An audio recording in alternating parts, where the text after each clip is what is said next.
bring us to the best and deliver us from evil. Okay, good afternoon once again. Good afternoon, teachers. It's nice to see you this afternoon.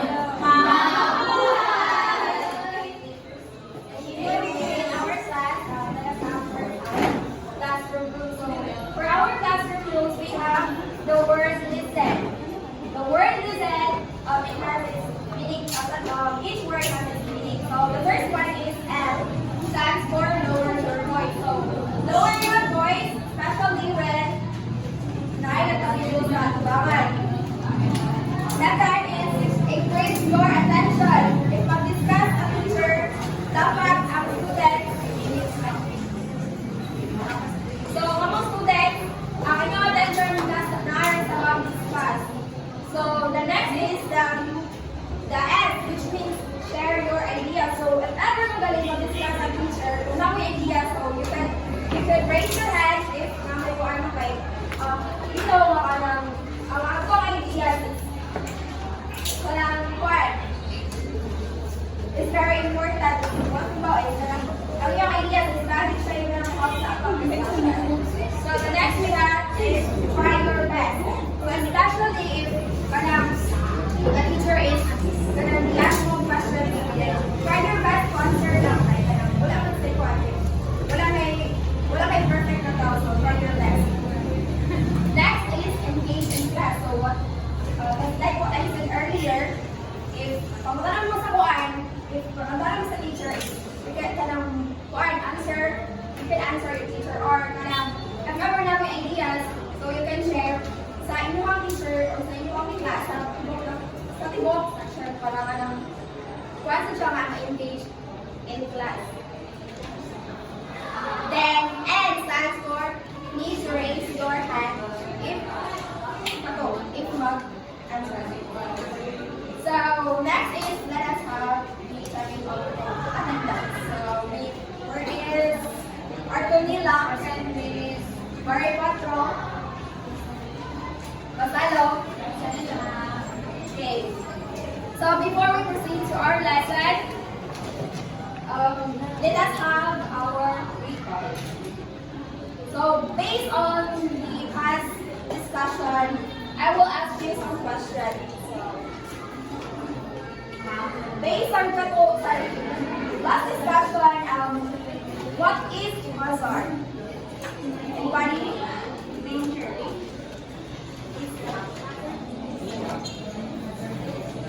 Hazard is okay. Another. Meljoy, please stand up.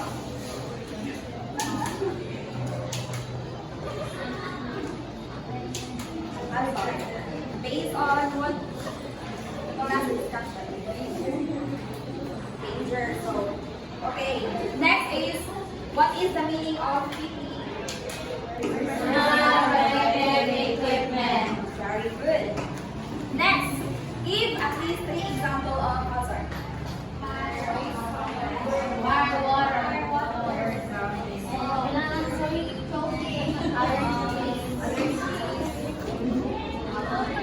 Okay, very good. So, namimilap din sa discussion. So, last is, I know. Next is, hard hat is used for?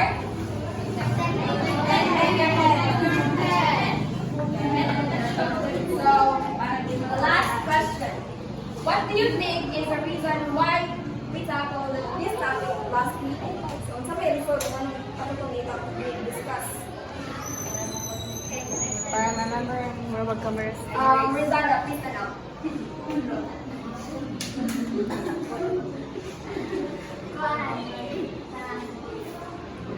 Tapos na ito ang last discussion related sa government topic. Okay. Alright, class. Thank you for your participation.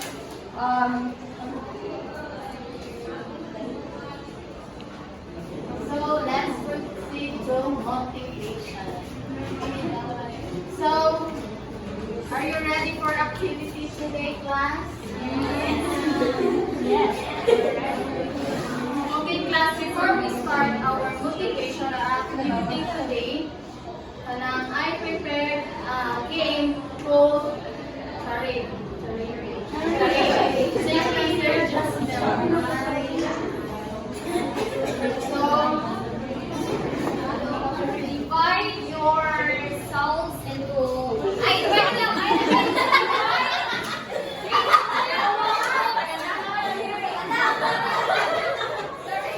Divide into different stages. Our first group is 13 the members, and the second group is 13 members.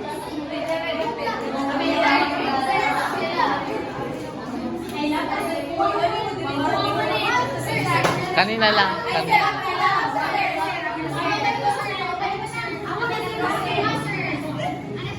Alin na lang. Magtapik to liya, dirin mo yan. Rebel o Amo ba na sila piseto? Amo na sir. Alin na lang. Mr. Leon, ha? Ano? Sorry. So, ang first group, we're doing nila this week. So, ang Uy, quiet. Uy. ang mechanics ani kay same ra sa last na gituwas na to last week. So, ang pinaka mas ano yung oras, but ang pinakagamay na minutes out na kapag mo, mawait ako, which is less than the activity for today's lesson. So, mag-start the game ang group 1, which is Miriam to Bikay na mga group. So, please stand here, guys. Now, please make sure. Diba sila? Ano? Kaya, ipakita nyo yung mga bago. Mahay mo da. Teacher, zero inyo na kaya. Ilay baro.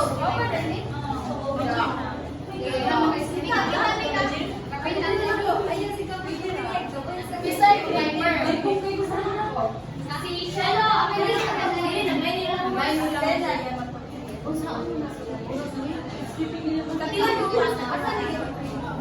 Isa may una ko uno. Timer na. Wait sa. Ako na lang. Ako na lang yung timer. Bukas, katulura bukas. Ayun, di. Or, rag. Ano ba na, wait. Kili? Swiping. Ah, one ka lang, housekeeper. Swiping. Wiping?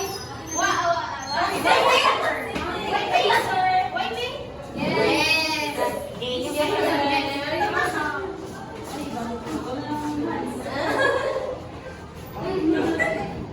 Gamit ng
1, 2. Start, go! Ha?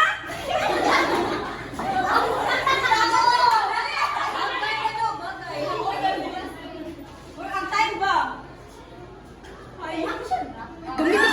Dali kayo, Lord. Mower ring! Mower! Pwede na magamit. Sige. Wala pa. Hindi, yun sa na niya. Sorting. Organizing!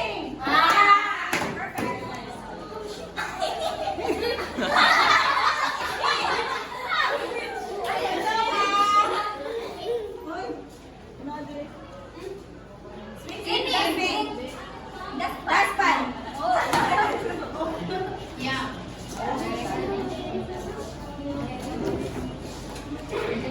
What? Balde. Segregating.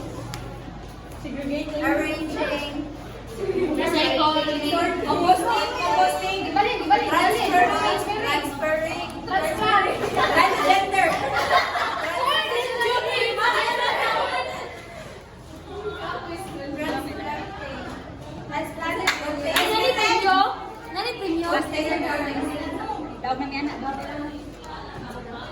Empty. How are you sure? Hindi batol. Empty bottle. Empty paper. Empty container.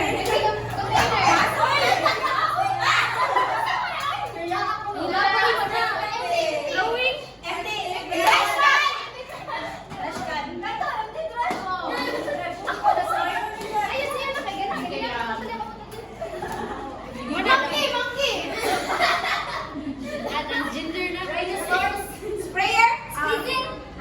Water sprayer. Sprinkler. Sprayer and a sprinkler. Water sprayer. Sprinkler. Water sprayer. Sprinkler black. Kuya, kuya.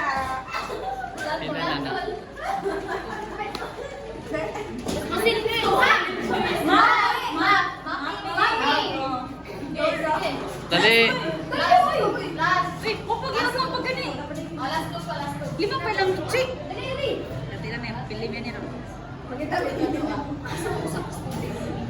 Balde.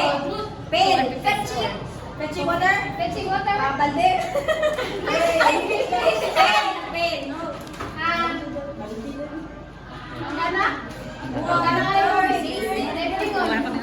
Balde ng English ay hindi si balde. Basin.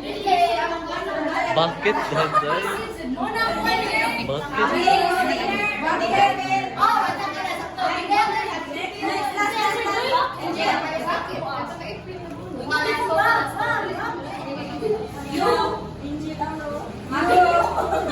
I love you.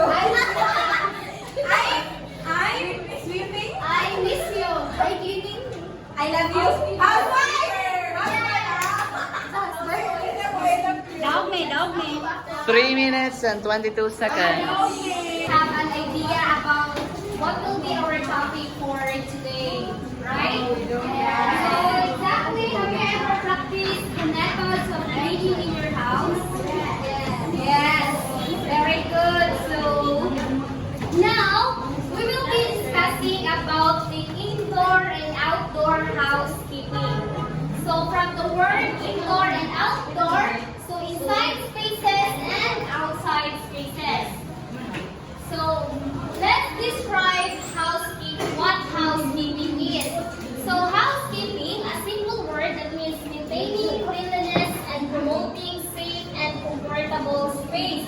So it maintains clean and organized environment both indoor and outdoor, and also it is important in our daily lives to maintain our hygiene in our house. So, minsan everyday routine mag-review sa house every morning and before matulog. Malinis. So, that's an example of housekeeping or describe what housekeeping is. So, we have two types of housekeeping class. We have indoor housekeeping and outdoor housekeeping. So first, what is indoor housekeeping or the word inside spaces? So, focuses on maintenance and cleanliness of the interior of the house or spaces. And it involves also a regular cleaning for a kanang mga, just like for example, kanang yung balay, nani, then naanay cabinet sa babaw. So, inyo nga na siya reviewhan din ha, like kanang mga sunan sa plato or baso. So, mga na siya example sa indoor, sa sala, sa CR, sa kusina, sa kwarto, is example of a indoor housekeeping. So, kung mayroon tayong outdoor housekeeping areas or exterior spaces, which is our backyard or our kanang or ginatawag na itong tugaran. So, like for example, sa outdoor, like watering plants, trimming sa mga, what they call this one, plants, sa mga flowers, and also kanaang magbunang, then manguhaw kanaang laya sa kahoy, or laya na mga leaves sa kanang pula. So, what now, mauna siya ang outdoor and indoor housekeeping. So, no need to elaborate more since kanaang this one ato din ginabuhat everyday. So, basta atong dimanan, indoors, inside the house, and the outdoor is like gardens, kanaang basta sa gawas. So, let's proceed to the housekeeper. It is an essential member of a household to ensure the cleanliness and orderliness of the living space. So, kaming housekeeper, kita name, which is ang tao nga bubuhat sa pagpaglimpyo sa balay. So, ang housekeeper is kanang importante ni kay if ever what ay housekeeper sa tuwa is gubot kayo ang ato ang palibot, gubot kayo ang suod sa ato ang pagtuyo. So, what is the importance of housekeeping class? It is to maintain cleanliness and organize in our living and working space, and it also promotes our good health, hygiene, safety, improving productivity, positive mental well-being, and creating professional image. Why? Or that's a good health first. Kaya if ever what ay cleanliness sa di ta mag-maintain sa atong cleanliness, di ba always ta masakit. Like if ever di ta mag-limpyo, okay naman na mga ato sa outside, which is for example the outdoor. If ever na may mga balti diha nga nagbuwan og tubig, makakas na o lamok, so makakas sila og dengue. So hygiene, importante ang hygiene for us to kalaang safety. So improving productivity para na ako ang adlaw or atong oras na gitay mahimo for cleaning. If ever, ang balay limpyo dili. Kaya inaakabay ka na ang like for example, mga professional kayo na sila nga tao. So, ikato na to sa ila ka, makita ginato nga, limpyada kayo sila. Yung kanaupan sa yung ato taglayin balay, mga gawan kayo sila. So, maka-identify ka kung unsa na siya nga pagkatao, kung unsa how to or he or she maintain the cleanliness. So, the last one, we have the importance of cleanliness. So, reasons for wanting things to be clean are to stay healthy, look nice, not smell bad, and prevent dirt germs from getting you to the others. So, it also, we all need to take responsibility for making sure that ourselves and our surroundings are clean and safety. So, importante jud nga manglimpyo ta to have this good health, hygiene, safety, and this positive mental health and creating professional image. So, do you have any clarifications for this? None so far. Okay, thank you. So, my teacher Sarah will discuss the housekeeping and outdoor and indoor housekeeping methods. Having the indoor and outdoor housekeeping method. So when we say method, sa may yung mga nagamit, yung method. Techniques. Very good. So, wala ato mga methods or techniques na gigamit sa pag-inyo. So when we say naman sa ng indoor task, we will say interior nga kanang sa interior sa inyong balay. So wala ang mga techniques nga ginabuhat nato sa pag-inyo. So, una is sweeping.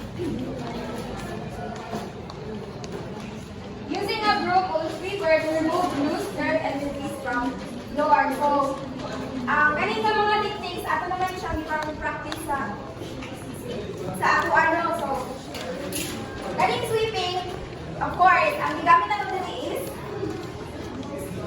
yes. More is siya karang mawata, manilig ka sa buo para karang ma-lesson day ako ng mundo sa itong balay-dali kabora sa kanang sa floor. So, next is mopping. It is cleaning hard floors by using a mop, water, and cleaning solution to get rid of stains and dirt. So, kani siya, mostly, kanang mga siya is, para mas mo clean ang atong floor. Diba, if hindi masagwan na kanang mag-sweeping mata kayo, usahay ka nang naging mga lama-lama ang mga kanang habilin. So, we use this method na technique para mas mo clean ang atong floor. So, ang gigamit na po anin na kanang tools kay ang mop, kung gamit na tao water, o kanang bilis na mula nito kanang mga sabon, sapat, so ay. So next is dusting. It is a process of removing dust with the use of, basta may gamit na pa dusting. Leather duster. Yes, very good. Next is vacuuming. Kanyang vacuuming is kung gamit sa akong kung ano sa kawana. Nag-3 minutes na daw.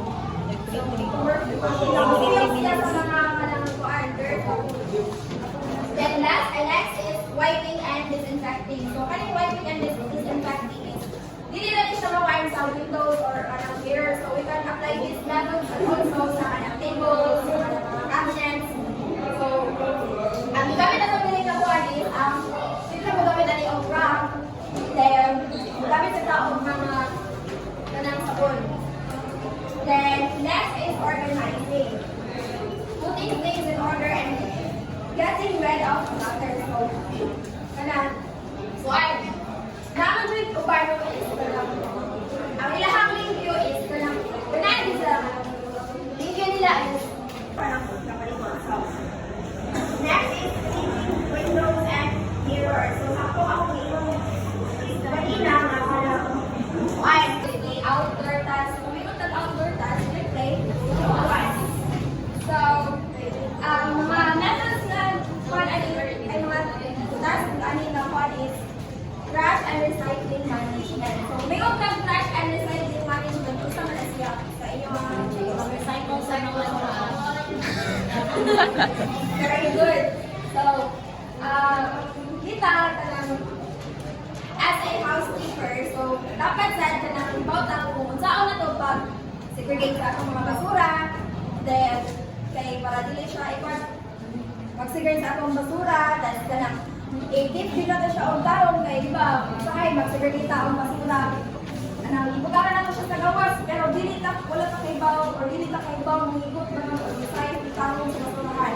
So ang ending is mga kung saan sa iyo. Kaya kung sa iyo, so yun din wala mo yung controlling your if ilang pili ka kay bawa ang trash and recycling management. Next is lawn care.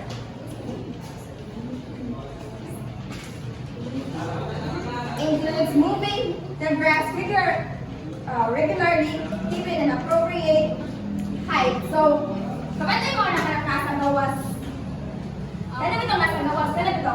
Kaya nasa na italong na ka ng kuan, no, kaya ito.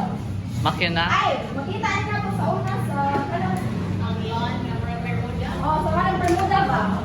Kanang ikuan ko na siya sa gawas is kanang importante sa siya. Ano ito ang mga kuan sa maintain din niya ang kahit na kuan kay pagas. Oh, maulubukan mo na ang sangkot so yung itutubo sa sangkot. Wakti pa na siya tanawin so kanang nila i-maintain sa siya ang kanang height sa kanang sa tukar ng Bermuda no kanang nilagay sa atong mga tawag nga i-discuss later dito ay years is for one. So next is we have the hedge trimming. Trimming hedge or shrubs help maintain their shapes, promote healthy growth. So, kanya ito, kapag mo na dragon sa Kaya mga inana. Wala. Rumamod ko yan. Nanay lang ako. Para mas munindot ang ako ang palibot. So, tingin sa ka ng mukha niyo. Mura di ka ba? Kasi ikaw wala pa yun. Mura siya ba mag-uniform ang tanaw sa kanang isa na asong palibot. Ipitan ang so kanang. Dapat sa kanang mga inana is kanang ako ay na siya ma-priman with the use of shears. Once again, so next our topic is the equipment and tools. So, sa equipment and tools na which ay indoor o outdoor. So, sa indoor na ay 10 lang yung tools, sa outdoor na sa 10. So, ang first is ang dustpan. So, dustpan is used as to water and collect the dirt and waste o sweep the floors. Kanang mag-dust na sa mga mundo ngayon ang kanang sisilig. Familiar naman kita ng sa dustpan. Next is broom. Sabay gamit sa broom. So, broom sweep the floor using broom it helps to remove loose dirt and kanang dirt sa surface. Next is the vacuum cleaner. So, kailangan may vacuum. Salang ko yung ang next is ang microfiber cloth. So, ang microfiber cloth, ito na po yan nga. Sino galing nga? Pwede pa lang kung ang imuhang sino kayo para di galing siya next is ang map. So, kailangan sa tag-map. Yang bucket ka lang, balde. Bucket. Kailangan ka balde ko kaya magbaka, isulan ng tubig, next is spray bottle. Kailangan sa spray bottle, no? Spray bottle. Yan ang squeaky. So, kailangan squeaky. So, ang squeaky is ganyan. Wala siya gamit to para yung mga sliding, mga gamit is ng malimpyo. Next is cleaning gloves. So, kailangan sa gloves. Para protektahan itong tamon. Kasi malimpyo tayo. Kuhantag na ng mga window. So, for safety. Next is outdoor. So, sa outdoor natin, pressure washer. Kailan mo pressure washer? Yes! Pressure washer. Pressure washer. Gamit siya. Ano siya na kanang kami kay kunduhan na siya buka yung kanang first siya suyo. Mo siya kung nato yung mundo mo.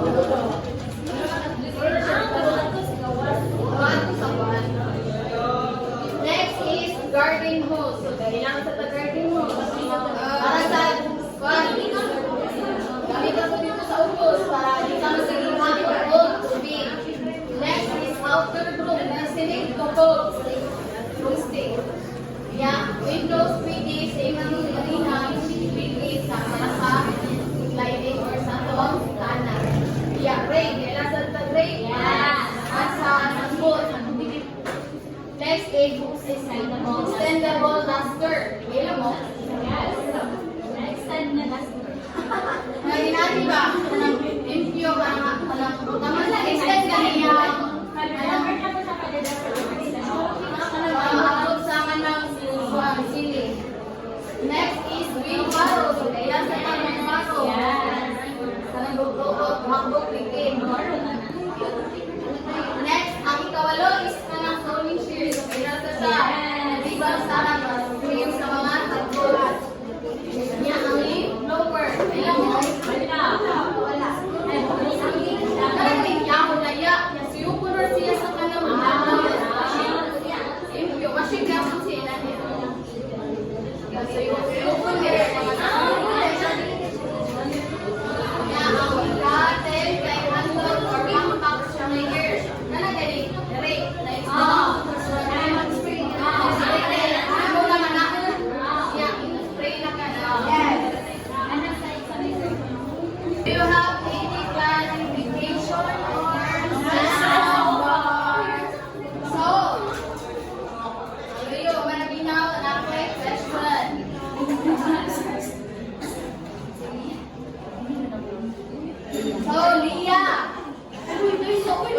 question. Oh, na. Di mabinaw.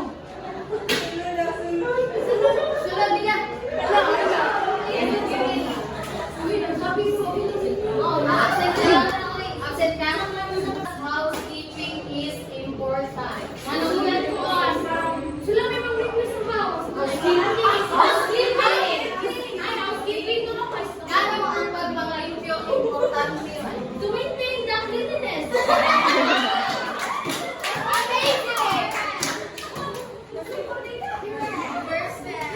Number two question, Herdine grapes. Taski gamay. Tama, hindi na myself. You can get your visual. So, it involves the regular cleaning and maintaining the inside spaces within the house as maintained. It involves the regular cleaning inside and outside. It Ako, ang answer, ako lang itapo. Hindi na? Coffee face. Meron kayo ba?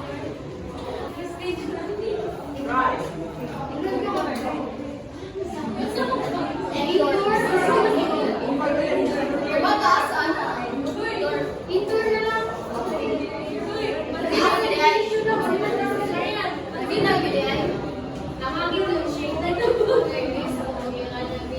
Joy Isabel, number 3. It focuses on maintaining where the exterior areas surrounding a house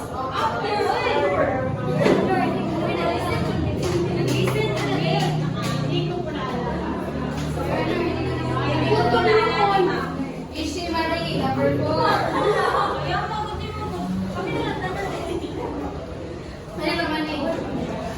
It is a tool used for cleaning carpet, rug, and upholstery. Vacuum.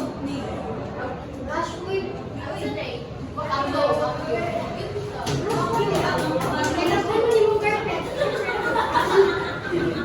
Number 5, Francis.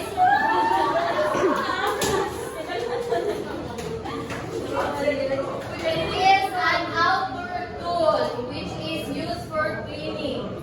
It surfaces like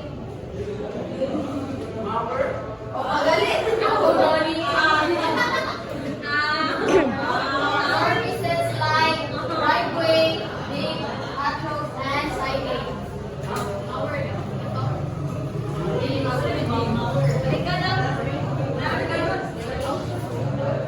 is an outdoor tool used for cleaning outdoor surfaces like driveways, room.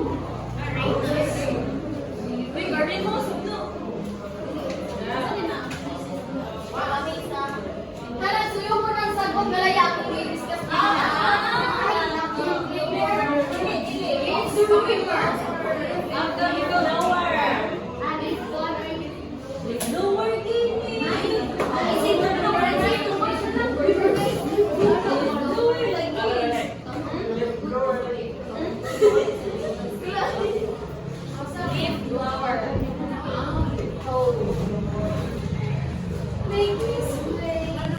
So, ang first activity nato today is train as slogan on the necessity of housekeeping in our homes, communities, and society to maintain cleanliness. Whether digital class. You can use digital, then whether printed. Then criteria is content 50, creativity 30 points, cleanliness 20 over 100 points. So any clarifications for this lesson so far? So we will having a quiz. Quiz?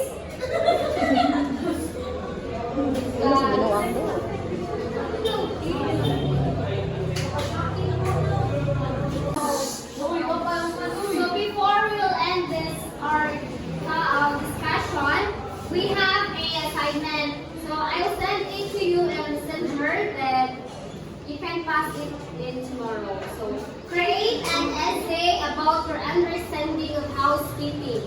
Create an essay about what is your understanding of housekeeping. That's it, class.